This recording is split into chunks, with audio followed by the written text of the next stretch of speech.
Alors s'il y a en revanche un texte sur lequel les oppositions entendent bien revenir à l'occasion du débat sur le projet de loi de finances, c'est la réforme des retraites. Oui, depuis lundi et le début de l'examen du budget de la sécurité sociale en commission à l'Assemblée nationale, l'âge légal de départ à la retraite est de retour sur la table. Il sera au programme de la niche parlementaire du RN la semaine prochaine.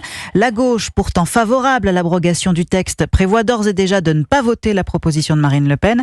Alexandre Chauveau, le Rassemblement national compte bien mettre chaque député d'opposition face à ses responsabilités.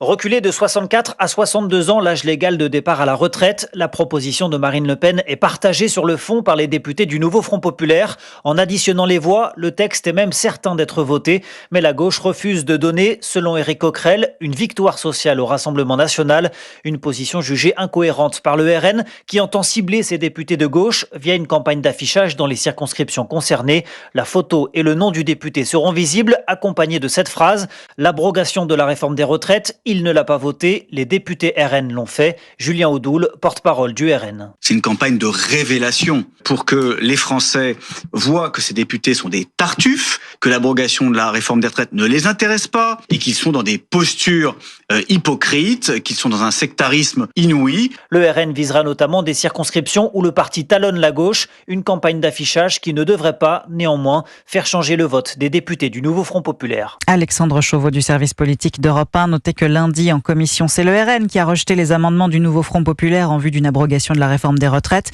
Abrogation qui aggraverait le déficit de la sécurité sociale de plus de 3 milliards d'euros l'an prochain.